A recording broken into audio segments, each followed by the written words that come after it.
will be recorded. So welcome back to another week of Introduction to Sociology. Today I'm going to get started on Chapter 5, Crime and Deviance. And so in order to, crime and deviance is an excellent topic for introducing students to sociology, because crime and deviance are so pervasively part of the discourse that characterizes modern society. It's in the news a lot, let's put it that way. It's in the news a lot. So in order to help me stay on track, I'm going to switch over to my slides right away.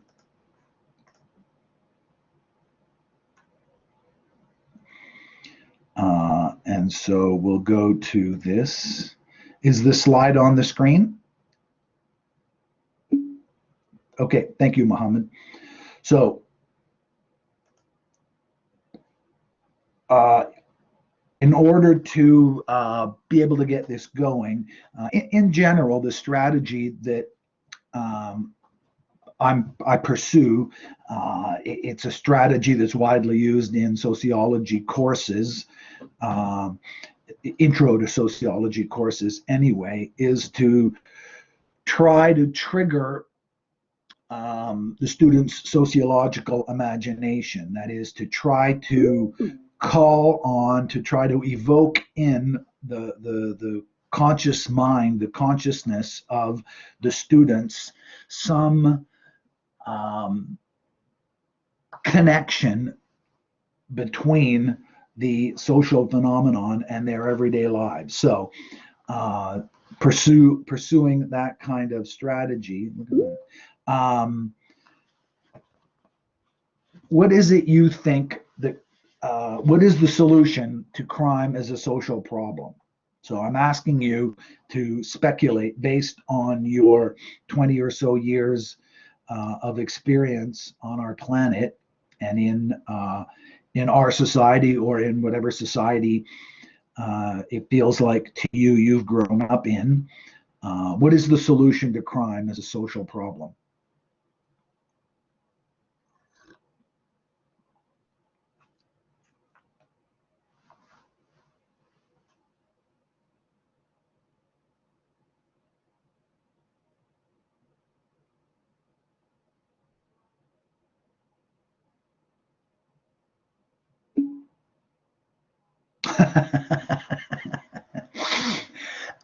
Okay, so let's start with tell people not to do it. In general, do you think that it's an issue of information, that that when someone commits a crime, that it's because they didn't realize that they weren't allowed to take the bicycle? That seems unlikely to me, that that's the main situation.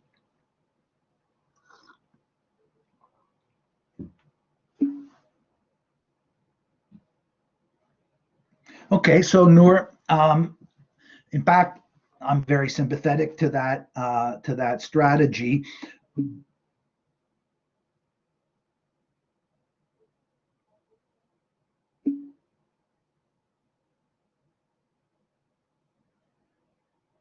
Okay, so all interesting answers.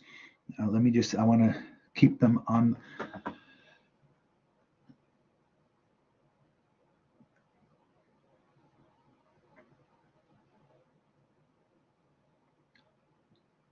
Okay, so that's excellent. So there's three different kinds of answers to the question. So the first one is by treating people with kindness and respect, maybe. The second one is, I've noticed when you inform someone of the penalties for committing specific crimes, they tend to get scared and not do it. And the third one is, not that I agree with it, but what I've seen is public humiliation, like being caught in a viral video and facing a punishment. So in order to move the thing forward, I'm going to take a look at, I'm going to consider Muhammad's point first. And I want to look at it in the way that he framed it, because my question, what is the solution to crime as a social problem? I put it that way on purpose, hoping and expecting that the question would seem like an absolutely natural question that doesn't need to be unpacked. But in fact, I think it does need to be unpacked. I don't think that the question is quite as obvious as it feels to most people. So Muhammad said,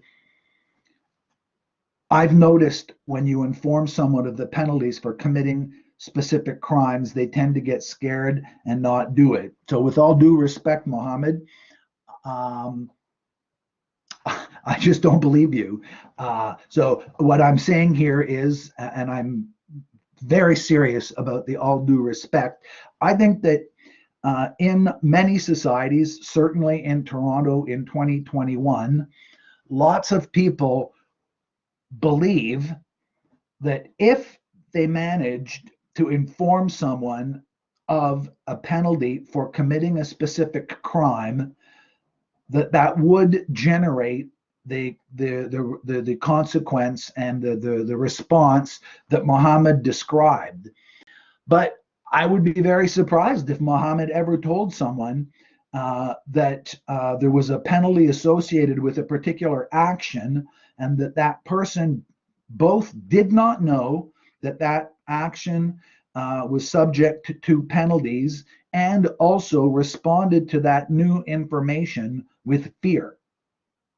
So maybe Muhammad, have you actually ever done this?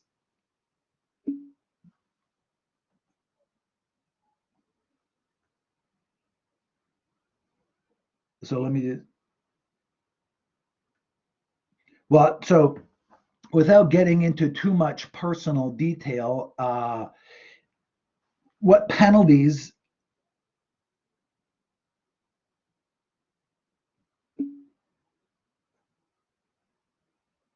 Right. Okay. So do you believe them that they didn't know that there was a penalty, or is it just the case that they got caught, they knew it was wrong, and they were pretending to not know? And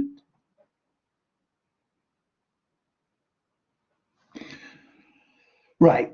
So the reason, well, that's very interesting. So I am in fact glad. It's counterintuitive perhaps, but it's helpful to be caught up like this. The bottom line is, one of the most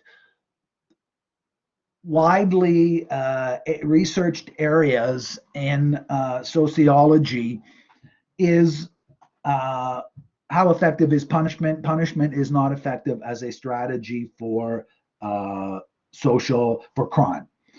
It turns out in all kinds of situations, in many, many, many different societies, at varying levels of harshness of punishment, in all kinds of different mechanisms, it turns out that that is not a solution to, or rather, that increasing punishment and increasing information and increasing the reliability of the punishment does not have the effect of decreasing the incidence of crime.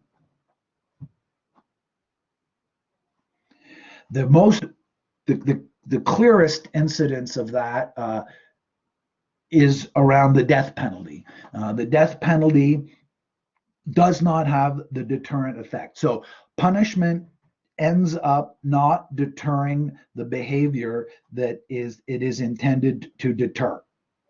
Assuming, rather, though, that the deterred behavior is whatever activity has been identified as a crime in the first place.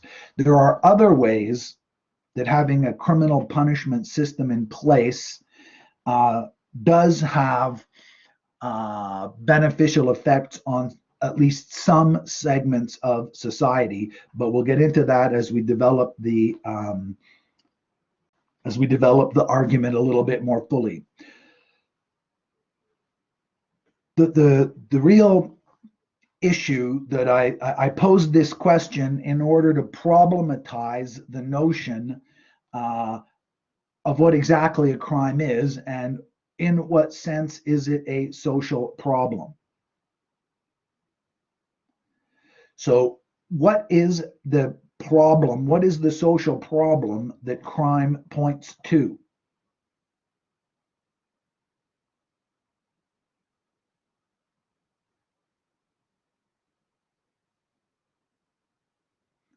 Okay, or rather here, let's say this.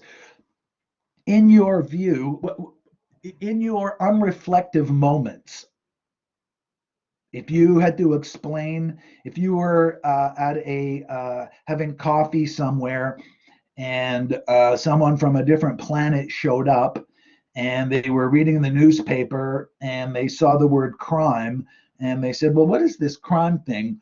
What would be your spontaneous answer? What is crime?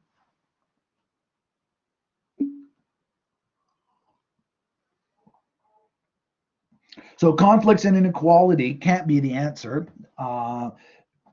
There are all kinds of conflicts. So here we go. Kandekar is on the right track, doing something that's against the law. And first, the terminological point. In Canada, in Ontario, in Canada, in the United States also, and in many other countries, criminal law is a subset of the total body of law that regulates that regulates social interaction. And so parking illegally is parking in certain spots is against the law, but it's not a criminal offense. It's a civil offense. And so crime is a subset of the kinds of behavior that are prohibited by the established legal code. So terminologically, what we mean typically by a crime is something that's against criminal law. But that all by itself doesn't quite fully capture the way the notion of crime operates in a given society. On the one hand, there is rarely, if ever, but at least rarely, unanimous agreement around whether a particular act ought or ought not to be a crime. I think the most obvious, can anyone think of an example of that? Well, let's go that route.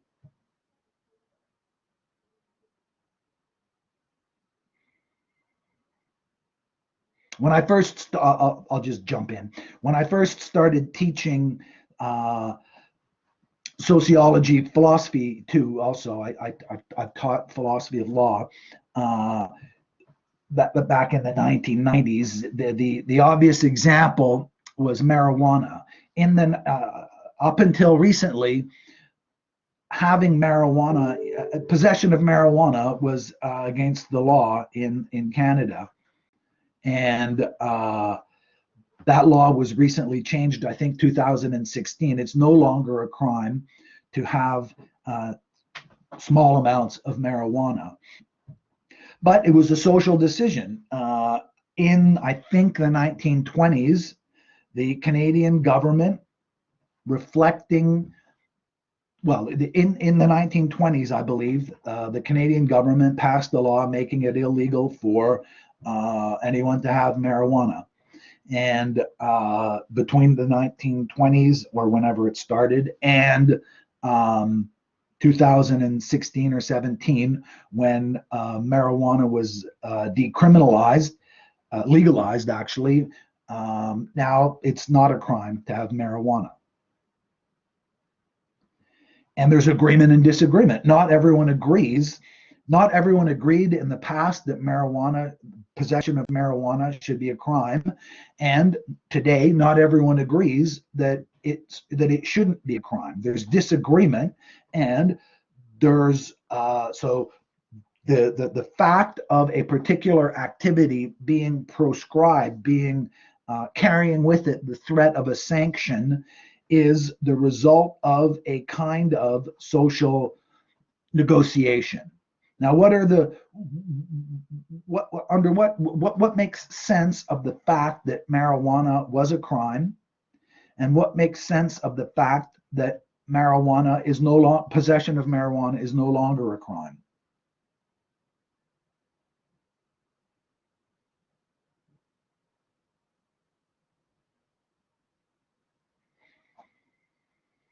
So what I'm trying to get us to do as proto-sociologists is to try to think about a particular social phenomenon. In this case, crime, law, and punishment.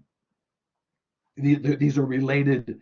We can't separate in our social reality, and I think in all human societies where we have crime understood this way, crime and law and punishment go together.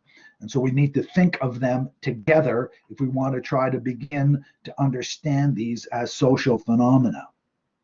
What is it about marijuana that allows it to be part of this triple, of these three overlapping areas?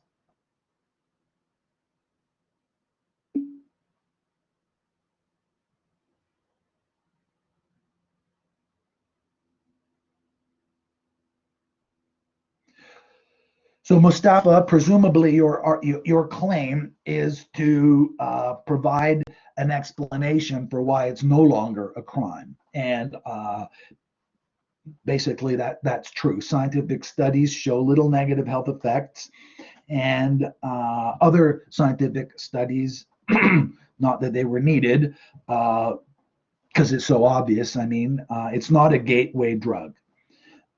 So how would that argument's not quite complete. What more would be required in order to take those studies and turn that into an argument against having marijuana be a possession of marijuana be a criminal offense?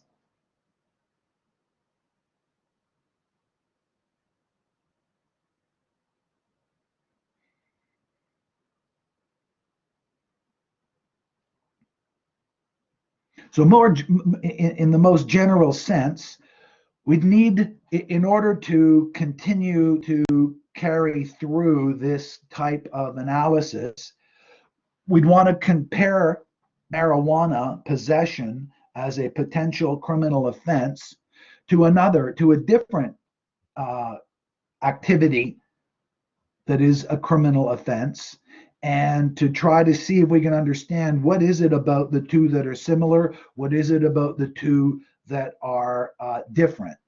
So let's take another activity that is a criminal offense, and let's see if we can tease out some of the similarities and some of the differences. Well, another drug turns out to be a little trickier. I want to try to take an example where the contrast is even stronger. So it's against the law to kill someone, right? I can't just go out and shoot someone. That's against the law in Canada. What is it about me killing someone that makes it that activity? What if they really, really pissed me off? How come I'm not allowed to kill them? How come there's a law against killing? How come killing is a crime, and why would we be punishing? Yes, but what if I want to?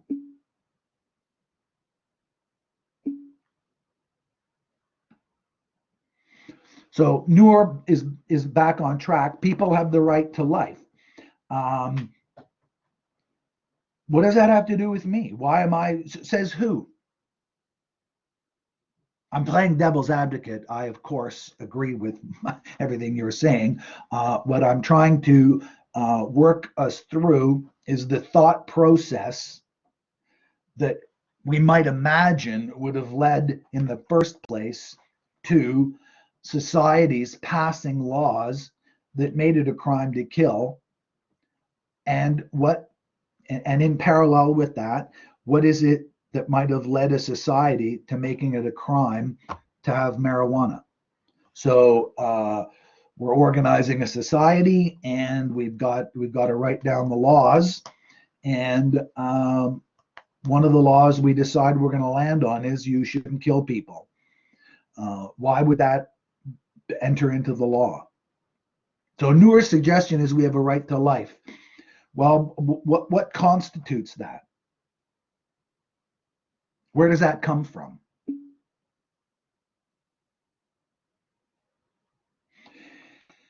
So now, Mustafa's suggestion, everyone says it's not normal.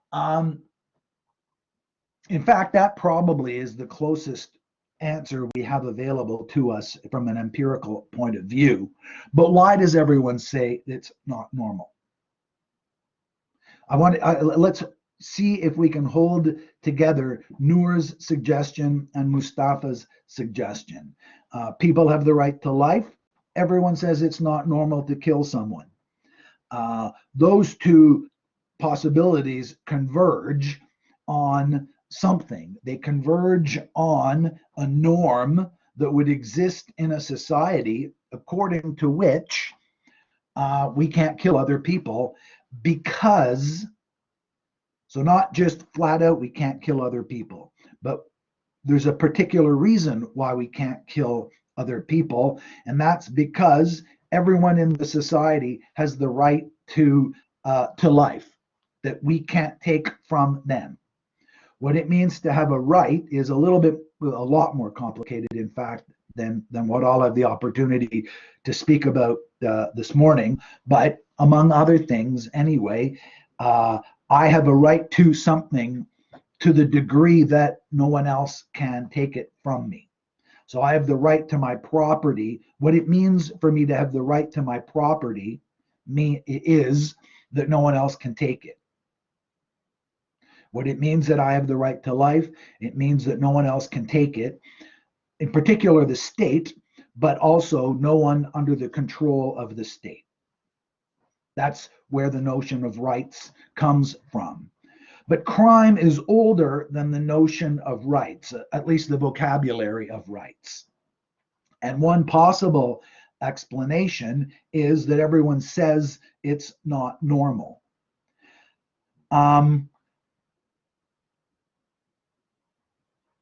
That claim, though, doesn't stand especially well when we take a closer look at human history. Although it's probably true under most circumstances that everyone says it's not normal to kill someone, it still happens an awful lot for something that everyone says is not normal.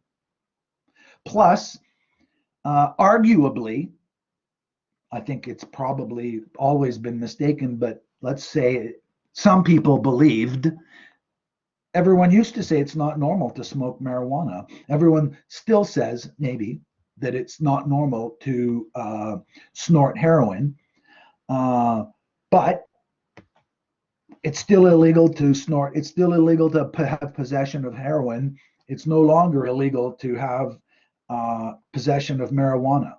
How come we shifted? That everyone says something's not normal, is that a cause or is that an effect of there being a law against a particular behavior? It's that last point that I've been driving towards.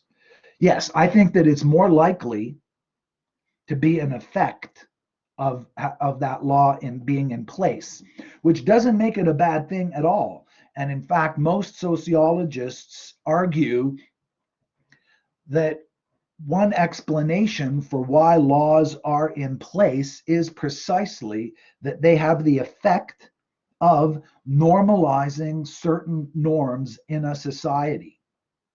And one way of understanding a crime is, one sociological definition of a crime is that an act is deemed to be criminal in a society when it's an act that contravenes a widely accepted norm in a society, and that the contravention of that norm is believed by that society to be so damaging to the society that it requires a public sanction to, on the one hand, increase the chances of preventing the breaking of that norm, but also to publicly announce, to publicly reinforce the importance of that norm, the importance of following that norm. So earlier when Mustafa, I think it was Mustafa, let me scroll back here. Yeah, it was Mustafa. Public humiliation. And so the being caught in a viral video, or being caught in a video, and the possibility of it becoming viral is, excuse me, is the kind of consequence of an action that can have a deterrent effect. Excuse me. There again, we have a cause and effect situation. Where does this humiliation come from? What is humiliating? What causes the experience of being humiliated for having been seen to do something that didn't exist from having done it in the first place? So you're not humiliated in this model, in this example that Mustafa raised. You're not humiliated until the video gets seen by other people. Is that how you understood it, Mustafa?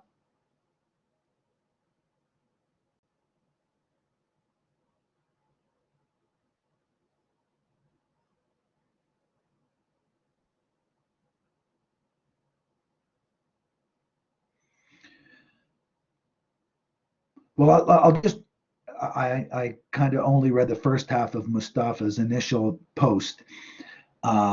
You get caught in a viral video and you face a punishment.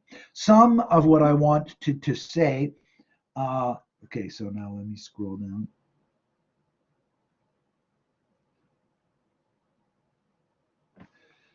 I want to separate out the two moments. There's the humiliation of having been caught and the publicness of the discovery that one broke a norm. And then there's the separate possibility of the punishment. So let's turn to punishment for a minute then. What is punishment?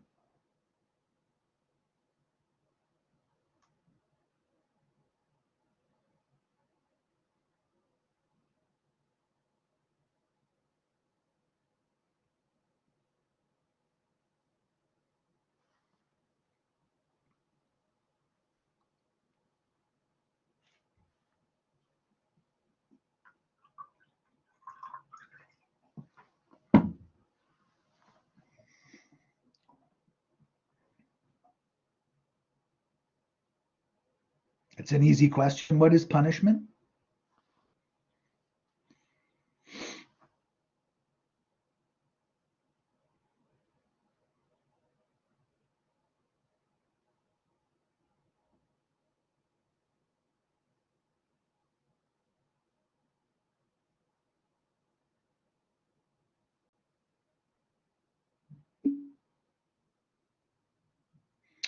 Well, that's an interesting suggestion. Uh, I mean punishment in the most general sense. I don't mean punishment restricted to crime. There are, at least arguably, non-criminal contexts in which punishment is implemented. So punishment is a penalty for violating a code. What kind of penalty? So penalty in a certain sense is really just a synonym for punishment.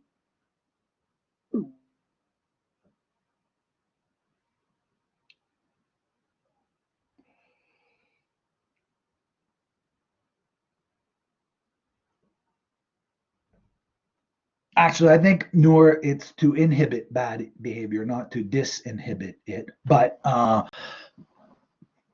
so give it right. That's what punishments are for.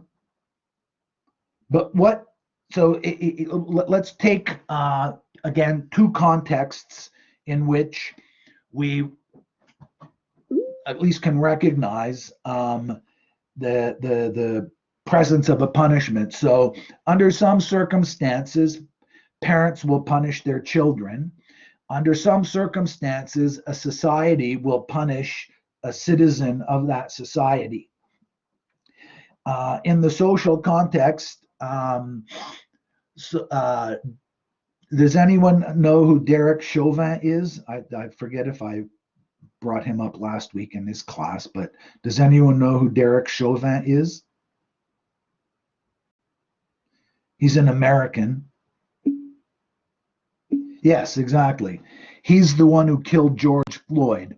He's on trial right now, and he's been charged with, I forget what the exact details, which specific criminal offense he's been charged with. I saw in the news that they added a third, or they added a charge of third-degree murder to other charges of other things. And if he's found guilty of the charges, he's liable to a punishment of X number of years in prison. What is it about going to prison that constitutes a punishment?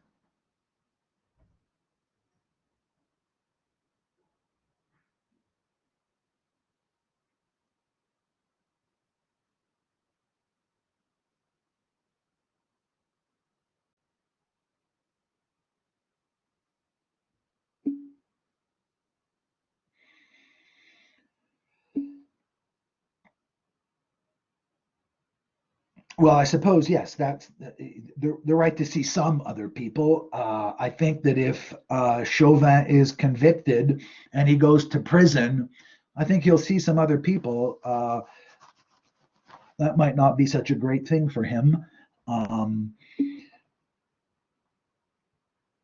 but right, so but what is it about that? What happens is that either something you can no longer have something you want, or you're going to have something you don't want. It's a negative consequence that's visited on you. So Derek Chauvin, if he's convicted, will be sentenced to X number of years in prison, and he will have to go to jail where he won't be allowed to get up when he wants to, that he'll be forced to have his meals. His movements will be restricted. How is it you put it? He won't get to see. Yeah, I don't know if he has a wife and children, or a husband and children, or I don't know very much about him. But if he's found guilty, he'll have to go to jail, and presumably he doesn't want to go to jail. So the punishment, part of what a punishment is, are negative consequences. And the purpose of imposing negative consequences on people who commit crimes is what? What is the expected outcome of imposing a punishment on someone who breaks a norm? Let's go back for a second to some parents punish their children for X, Y, or Z. What explanation is given for parents punishing their children? Why do parents punish children?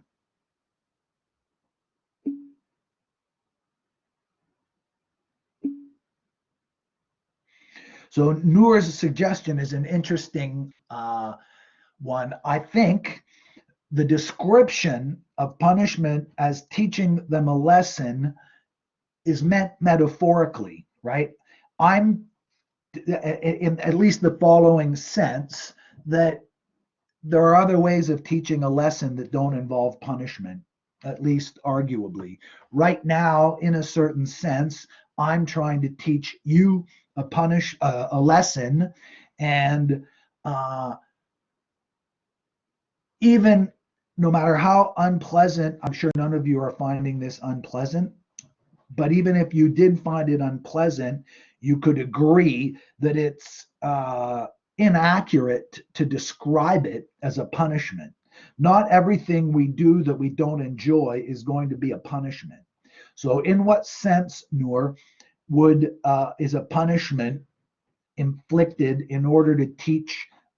In what sense does a parent intend to teach their child a lesson by punishing them? So break that down for me. Of course, you're on the right track, but I want to try to break it down. And the goal is to break it down in a way that allows us to transfer it from the family context to the social context, to the broader social context.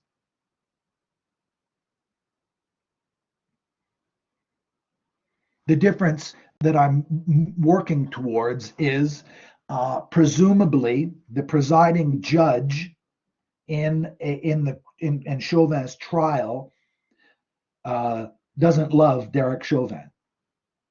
Presumably, and in order for the presiding judge to do her or his job, he can't love Derek, or she can't love Derek Chauvin. They've got to be neutral. But in the parent's case, so there are some differences. So like a parent can give their child a timeout and explain why, and this would cause the children to not do that action because it results in a punishment. Well, now that's a super interesting example. The timeout is the punishment. The explanation is a complicating factor. If an explanation was all that was required, then what is the point of a punishment in the first place? So the timeout is a little bit like going to jail. The child would want to do something, and the parent is saying, no, you can't go out and play with your friends. You have to go sit in your room for half an hour, and I want you to think about what you did, and I want you to think about why it is that we're not letting you play with your friends. The punishment part is you're not allowed to sit to go play with your friends. The thinking of it is not part of the punishment. I think it is not the way the word punishment works. Well, to make the child feel bad is really the punishment part. And that's why initially Noor's first suggestion at the beginning of the session, treating people with kindness and respect, is in many ways the opposite of the general strategy of punishment, the general way that crime is dealt with in, as far as I know, all societies currently. So now Kandaker's suggestion is, so they don't recommit, so they remember the consequences. Right. In a very general sense, in the modern world, the social understanding of punishment as a response to crime, the general understanding of the deterrent effect that punishment is expected to generate is that the offender will remember experiencing the negative consequences of having broken that rule. And so the next time that the opportunity arises to break that rule, they'll remember the negative consequences. And as long as the negative consequences outweigh in their unpleasantness the potential pleasantness of breaking that rule, then they will not reoffend. The idea has to be that if the parent is punishing the child for taking a cookie from the cookie jar, they understand that having a cookie is a pleasant thing. The parents understand that for the child, having the cookie is a pleasant thing. There's a rule in place. You can't have cookies. You broke that rule. We want you to reflect on the one hand, there's a rule. You can't break the rule. Even though you want the cookie, you can't have the cookie. The rule's in place. We're not talking about whether or not it's a good rule at this stage. With marijuana, before marijuana was legalized, many people believed that the reasons for having marijuana be illegal were not especially good reasons, but almost everyone understood, notwithstanding whatever reasons there might be for marijuana to be illegal, it was just the fact that marijuana was illegal. And in our system, and in our society, for reasons we're not going to get to today, it does not count as an explanation. It doesn't let you off the hook to say, oh, I didn't know it was against the law. Ignorance of the law is no defense, is sort of the motto here, the principle at work. So parents impose punishments on their children so that they, in a sense, in order to reinforce in their memory the negative consequences of breaking the rule that they broke in the first place. Likewise, in the case of the criminal law, the idea is that sanctions are imposed, punishment is imposed for breaking the law in order to deter the person who broke the law from re-offending. But there's another component to it. There's the public component of the law. Who else's behavior is society trying to constrain by imposing a punishment on Derek Chauvin?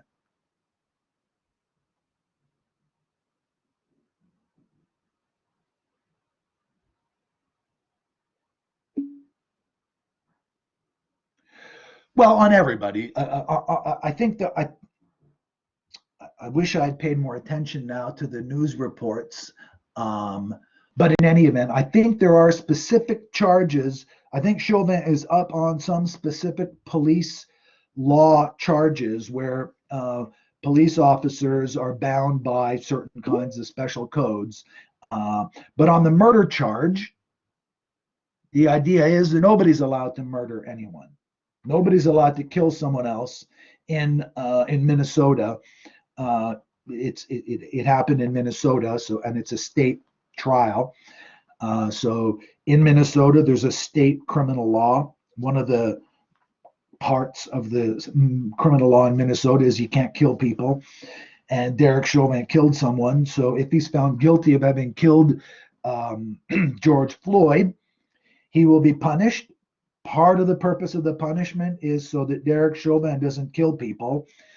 Part of the purpose of punishing Derek Chauvin is so no one else kills people. How does that second part get served by imposing a sanction?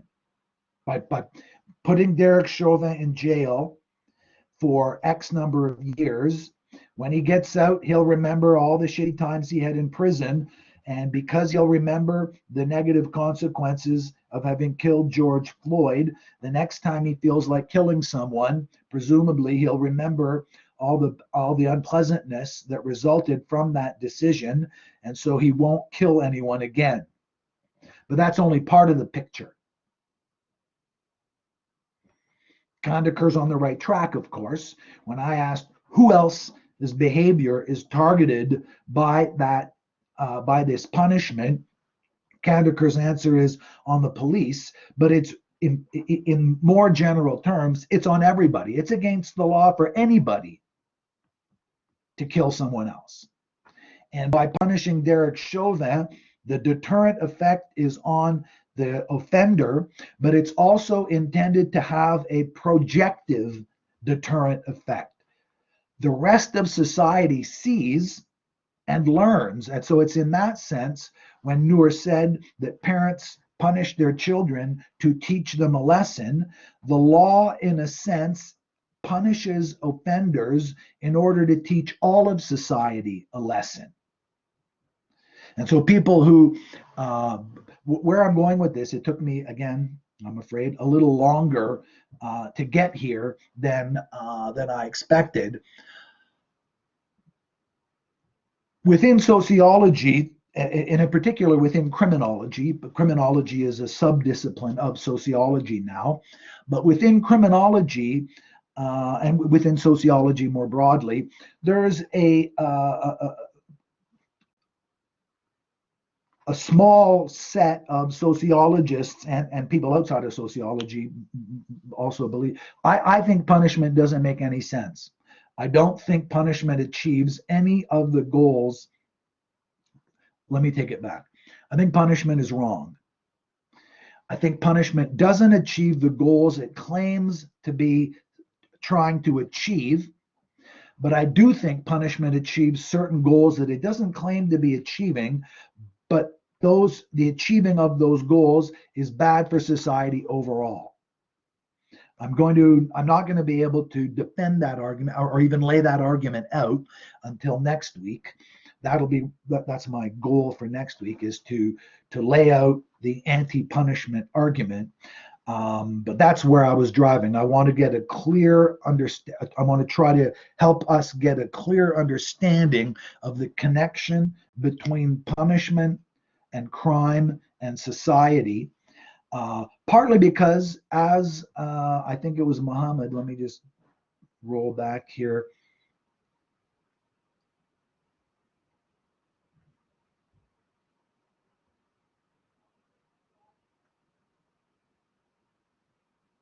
Everything, because everyone thinks it's normal or something. I forget who it was who said it. It doesn't particularly matter why.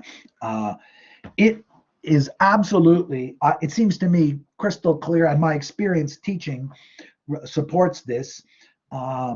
Most people, to the degree that most students are an accurate-ish reflection of society in general, most people think it makes total sense to punish crime.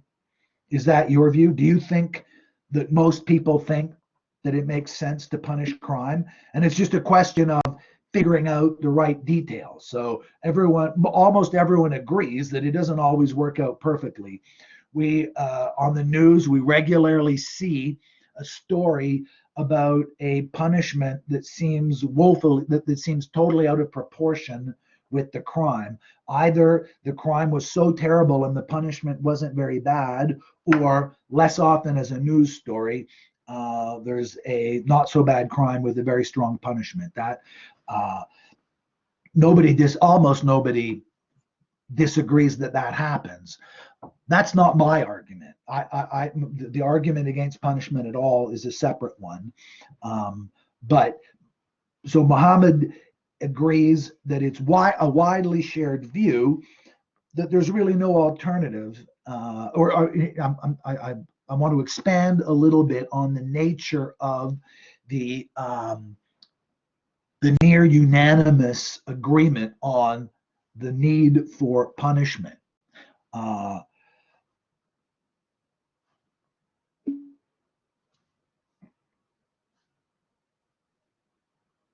Sure, and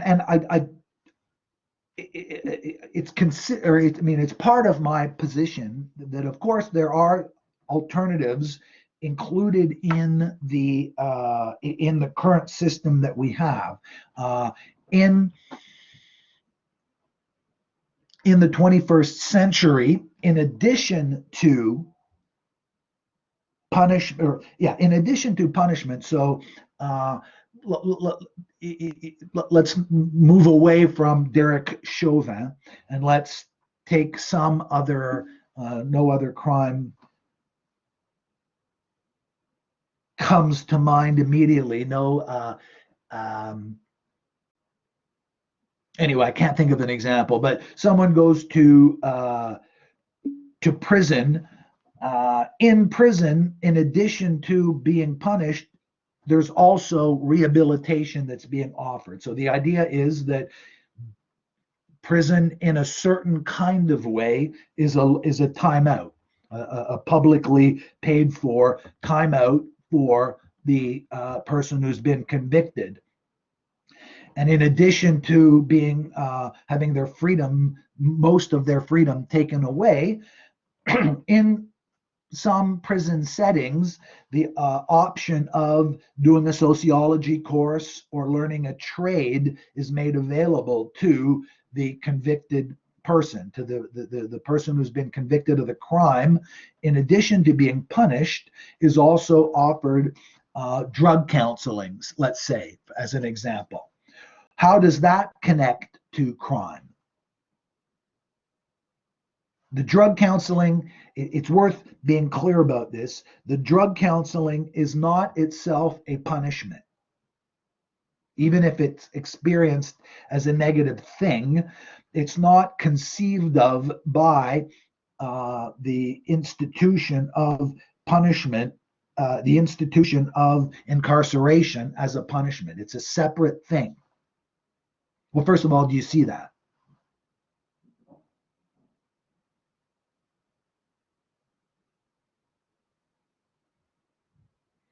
So consider someone's been convicted of a crime.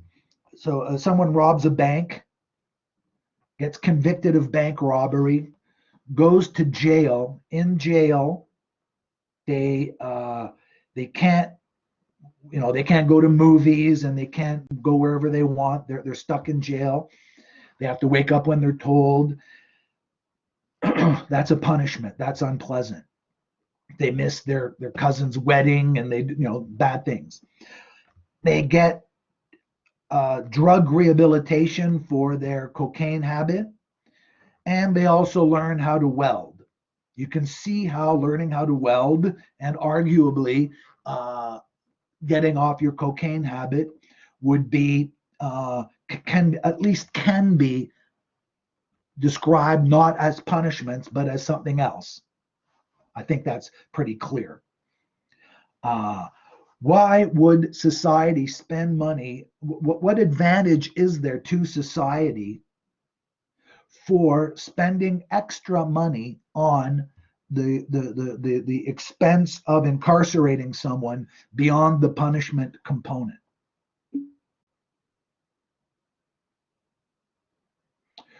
But what's the connection between the drugs and the because I mean it's also for alcohol. So skip the drugs. Let's say the bank robber, in addition to being a bank robber, was an alcoholic.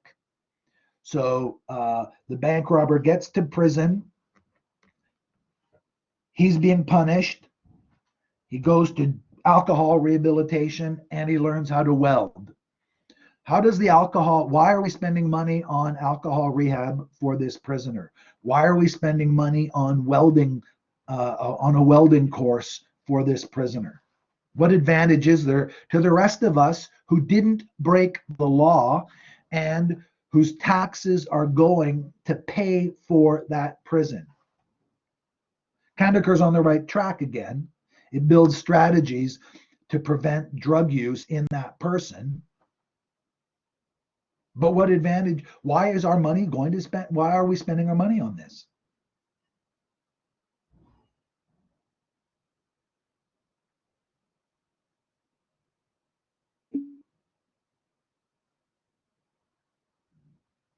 Exactly. So Mustafa, this is the key separate component, and the two components conceptually go together very poorly. There's a very bad mix conceptually between those two things. There's the punishment side, and there's the why is the person breaking the law in the first place side. Now, one aspect of all of this that hasn't been raised explicitly, at least, and it really doesn't seem to me like it was even in the background, is the moral issue. One way of describing what Derek Chauvin did by killing George Floyd was he did something evil, he did something wrong, he did something immoral, and we're punishing him in part because he did something wrong. Not just because he did something that hurt someone else, but because what he did was wrong on its own. I shouldn't have raised that with 2 minutes left. And in a way, the bottom line is I think that's a largely speaking, almost completely separate issue from all the other issues. Helpfully, by staying away from morality, you've helped me focus, you've made it easier for me to focus on the more clearly sociological components. And we landed on the two different kinds of components. There's a preventative component.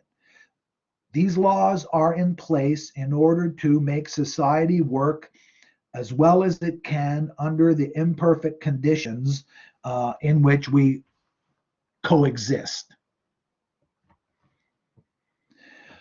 But there's also the recognition that in these imperfect conditions in which we coexist, not everybody has access to all of the same advantages, and the institution of the prison can be used to readjust, to fix what it was that, or to achieve in the person who broke the rules, to achieve in that person what was not already achieved.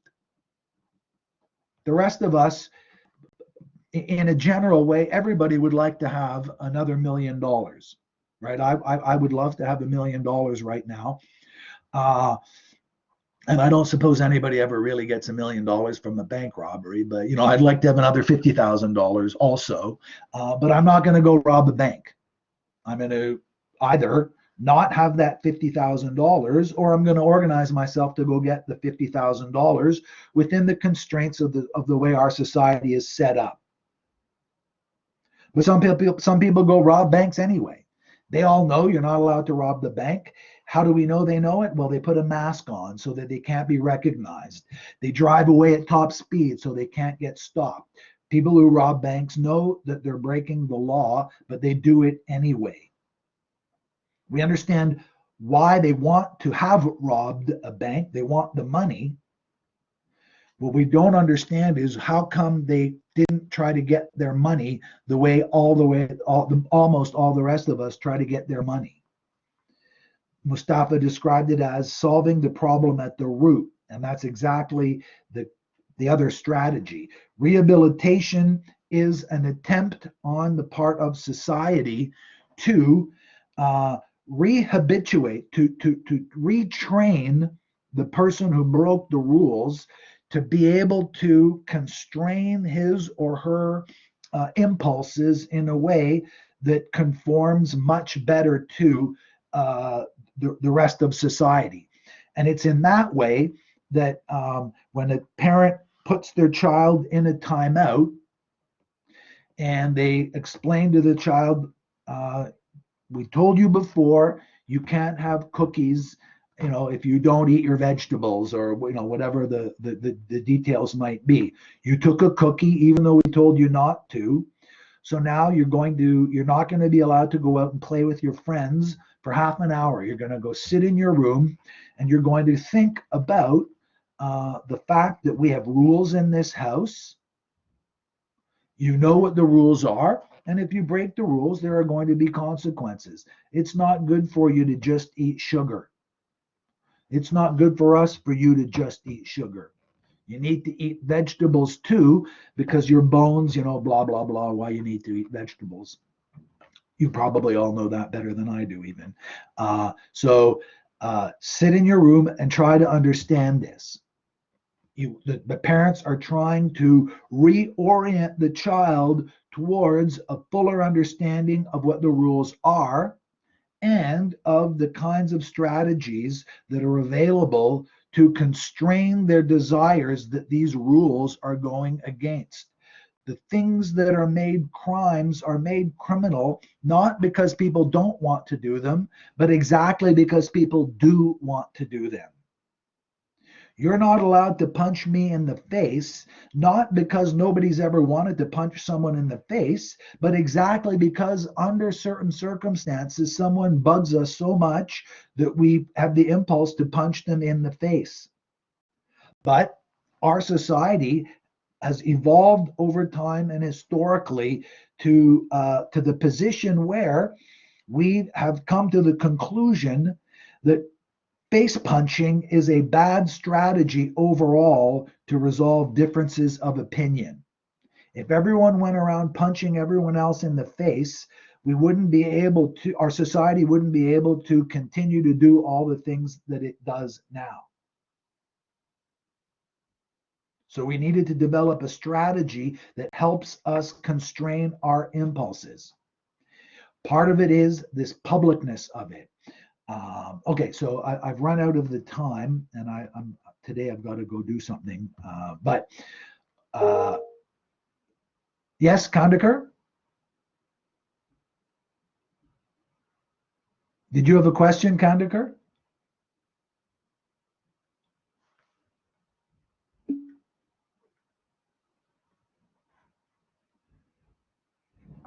Sure. Yes, we can do that. Yes. Yeah. So I'm going to turn the recording off now.